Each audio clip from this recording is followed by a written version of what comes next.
లేకుండా బీజేపీ లేకుండా ఇంకా ఏ ప్రభుత్వం ఉన్నా కేంద్రంలో మనకు బ్రహ్మాండంగా లాభం జరిగేది.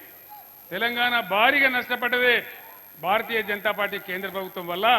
మళ్ళీ సిగ్గు లేకుండా వాళ్ళు ఏ విధంగా ఓట్లు అడుగుతున్నారో ఏం మాట్లాడుతున్నారో మీరు ఆలోచన చేయాలి. ఆనాడు తప్పిపోయి ఓటేస్తే బీజేపీకి 4 ఎంపీలు గెలిచింది. అందులో ఒక ఆయన కేంద్ర మంత్రి అయిండు. ₹1 అనేది తెచ్చిర్రా వీళ్ళు. ₹1 ₹5 పనన్నా చేసిండ్రా. మరి ఇప్పుడు గెలిపిస్తే ఏం చేస్తారు? ఏమన్నా చేస్తారా? ఏం లేదు. ఇక పసుపు కలప, బియ్యం కలప, అక్షింతలు కలప, ఊరూరికి వంచ, పులిహోర వండ, 10 మందికి పెట్ట, ఓట్లు దొబ్బ. అంతేనా? యువకులకు నేను ముఖ్యంగా మనవి చేస్తా ఉన్నా. మా వయసు మీరిపోతా ఉంది. ఈ తెలంగాణ మీది, భవిష్యత్తు మీది. ఈ రాష్ట్రాన్ని ముందుకు నడిపేది మీరు. మీరు ఆలోచన చేసి బుద్ధితో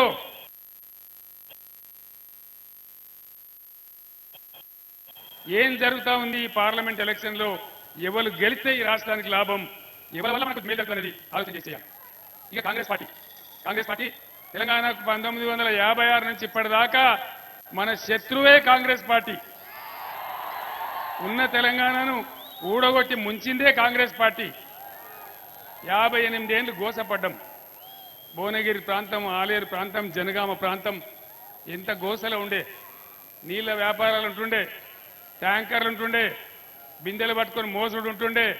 ఎన్ని బాధలు అనుభవించడం. 58 ఏళ్లలో వలస పోవడం, పట్నం పోవడం, ఆటో నడుపుకోవడం, మన వ్యవసాయాలు మూలకు పెట్టడం, అనేక రకాలుగా బాధలు పడ్డాం.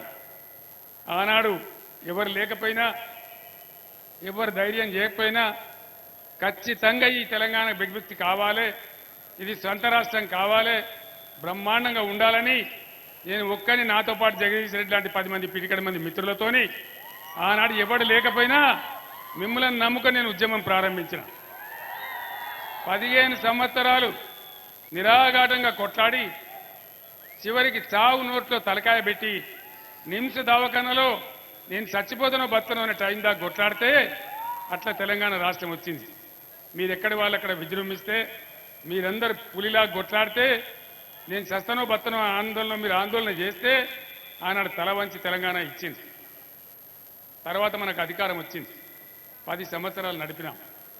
కులము, మతము, జాతి వివక్ష లేకుండా అన్ని వర్గాలకు ప్రజలకు మేలు జరగాలని చాలా మంచి కార్యక్రమాలు చేసుకున్నాం. నేను తెచ్చిన రాష్ట్రంలో నా ప్రజలను ఒక తల్లికోడిలాగా పిల్లలను కాపాడుకున్నట్టు ఈ వర్గం ఆ వర్గం లేకుండా అందరినీ కూడా ఆదర చేసుకున్నాం. ప్రతి వాళ్ళని కాపాడినాం. రైతుల విషయానికి వద్దాం. ముందు రైతులకు సంవత్సరానికి ఎకరానికి 10,000 ఇచ్చి బ్రహ్మాండంగా రైతు బంధు కార్యక్రమం భారతదేశంలోనే మొట్టమొదటిసారి తెచ్చిన గవర్నమెంట్ బీఆర్ఎస్ గవర్నమెంట్. ఒక సంవత్సరం లోపలనే మంచిగా చేసి, చెడిపోయిన కరెంటును మంచిగా చేసి 24 గంటలు కన్ను రెప్పపాటు కూడా పోకుండా బ్రహ్మాండంగా కరెంట్ ఇచ్చుకున్నాం, నీళ్ళు ఇచ్చుకున్నాం. మన భువనగిరిలో అయితే బస్వాపూర్ ప్రాజెక్ట్ కంప్లీట్ చేసుకున్నాం. నీళ్ళు రాబోతే ఇప్పుడు నీళ్ళు వస్తాయి మీ అందరికీ. ఆలేరుకు భువనగిరికి ప్రాజెక్టు కట్టుకున్నాం. వడ్లు బ్రహ్మాండంగా ఎంఎస్పీకి కనీస మద్దతు ధర ఇచ్చి ఒక గింజ కూడా లేకుండా కొనుగోలు కేంద్రాలు పెట్టి వడ్లు కొన్నాం. ఆ కొన్న వడ్ల పైసలు కూడా రైతులకు నేరుగా బ్యాంకులో వేసిన.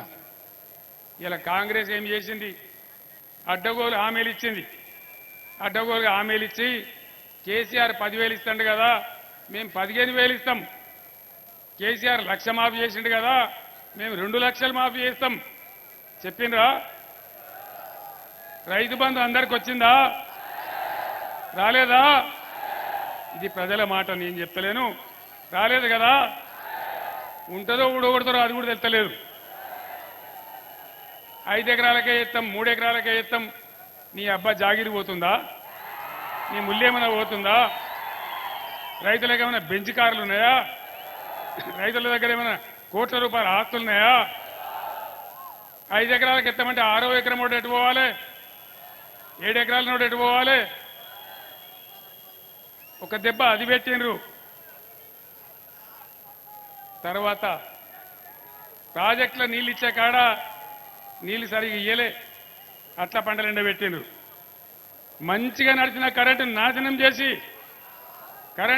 చేసి రోజు ఎప్పుడు పోతుందో ఎప్పుడు వస్తుందో మళ్ళా ఆ పరిస్థితి తెచ్చి మొత్తం పొలాలు ఎండబెట్టినారు.